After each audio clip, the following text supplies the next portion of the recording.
Ya, baru saja kita mengikuti video conference dengan Ibu Gubernur, kemudian Wakil Gubernur dan Pak Sekda Provinsi Jawa Timur, yang isinya kurang lebih beliau memberikan arahan agar seluruh pemerintah, jajaran pemerintahan kabupaten dan kota yang ada di Jawa Timur ini melakukan langkah-langkah promotif dan preventif seperti yang sudah dilakukan selama ini, yaitu terus dilaksanakan. Kemudian juga ada langkah-langkah kuratif ya, seperti penyiapan rumah sakit dan saran-saran dibutuhkan untuk karantina. Seperti di Jember sudah kita laksanakan menyiapkan rumah sakit Dr. Subandi sebagai rujukan, dan juga ada 400 bed yang kita tempatkan di CSK ya. Kemudian ada langkah-langkah yang proaktif dari pemerintah kabupaten dan kota dalam pengertian misalnya seperti ini. Jadi untuk menentukan seseorang itu positif atau tidak itu kewenangan dari pemerintah pusat. Ya, jadi spesimennya itu ada di Bankes di pemerintah pusat. Namun demikian arahan dari gubernur, kita jangan menunggu pengumuman dari pemerintah pusat. Ya, kita menunggu mungkin sehari dua hari, tetapi perkembangannya sudah demikian cepat. Oleh karena itu, tanpa ada pengumuman pun dari pemerintah pusat, kita harus melangkah sedemikian cepat semaksimal mungkin sebisanya dalam rangka untuk mengendalikan bagaimana virus ini tidak berkembang. Kemudian termasuk juga langkah-langkah penanganan yang berkaitan dengan dampak sosial ekonomi terhadap itu kan dirasakan oleh seluruh kabupaten ya, termasuk di dalamnya pasar-pasar tradisional yang sekarang sudah mulai menurun, sudah mulai lesu. Ini supaya ada langkah-langkah, termasuk juga ini pulangnya saudara-saudara kita dari kota dan juga dari luar negeri. Ini hanya harus betul-betul terpantau apa yang harus kita lakukan terhadap mereka. Tidak hanya berkaitan dengan masalah penularan virusnya, tetapi juga masalah perekonomiannya.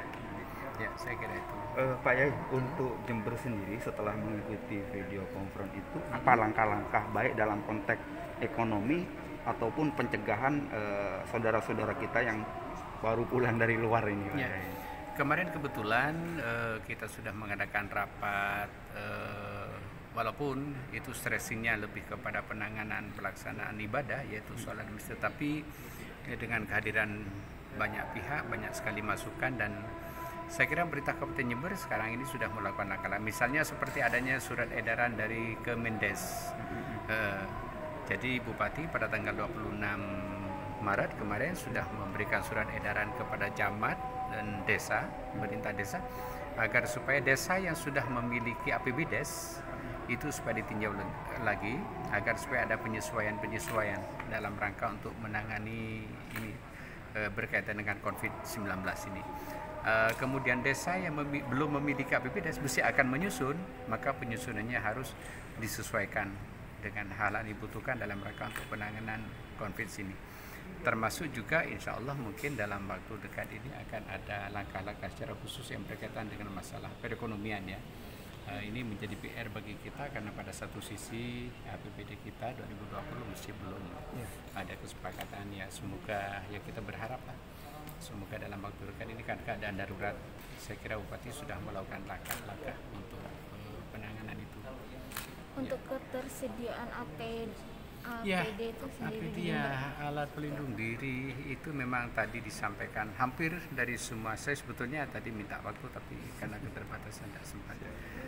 Tetapi saya sampaikan sebetulnya sudah terwakili kayaknya. Memang dirasakan oleh semua, tapi Ibu Gubernur tadi sudah mengatakan bahwa sudah ada langkah-langkah impor dari luar yang nanti akan didistribusikan sesuai dengan tingkat persebaran yang ada. Artinya kalau di satu kabupaten itu tingkat persebarannya tinggi, mungkin dia akan mendapatkan perhatian khusus, mungkin jumlahnya juga lebih tinggi. Tetapi sebetulnya saya ingin berharap begini, ada langkah-langkah konstruktif untuk kawasan. Untuk kawasan, maksud saya, kalau kemarin-kemarin itu kan kami kepala daerah selalu menegaskan pengembangan ekonomi kawasan. Jadi kayaknya Jember, Banyuwangi, Banyuwangi dan sekitarnya ini saling menguatkan satu sama lain dalam bidang perekonomian. Nah ini kalau dipakai dalam rangka untuk penanganan COVID-19, artinya kebijakan-kebijakan, langkah-langkah yang dilakukan oleh kepala daerah di kawasan ini selalu disinkronkan satu sama lain, insya Allah juga akan sangat berdampak. Salah satu contoh begini, misal Jember itu kan ada pengajian akbar yang dihadiri oleh ribuan orang, dan mereka itu datang dari Banyuwangi, dari Bali, pokoknya dari kawasan ini.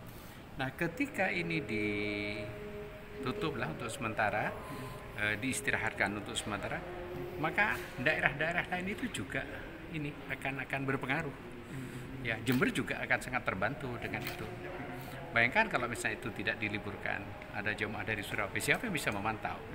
Jemaah dari Malang, siapa yang bisa memantau? Padahal di sini datanya juga dari luar negeri, ya, dari Malaysia, dari Brunei, siapa yang bisa memantau?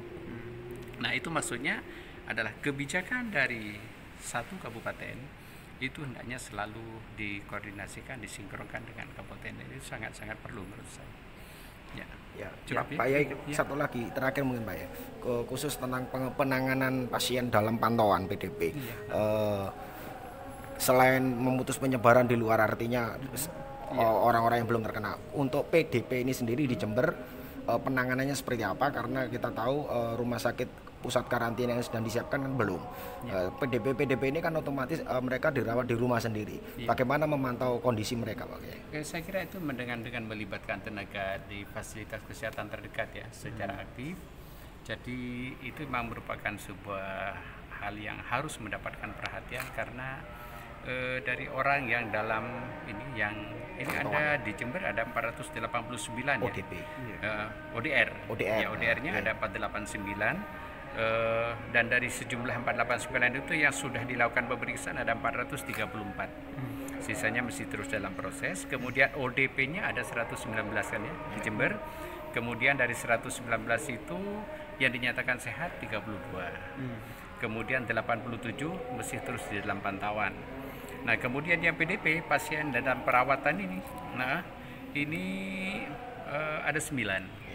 Ada 9, 1 sudah pasti dinyatakan negatif, 1 meninggal, dan alhamdulillah dari hasil ini diagnosanya dia juga negatif, yang meninggal negatif. Nah, sekarang ada 7 yang dalam perawatan di Rumah Sakit Dr. Subandi. Jadi saya kira dari semua itu, dari apakah itu ODP, kemudian ODR, ini kita semaksimal mungkin untuk melakukan, walaupun misalnya mereka ada di rumah, terus kita pantau setiap saat.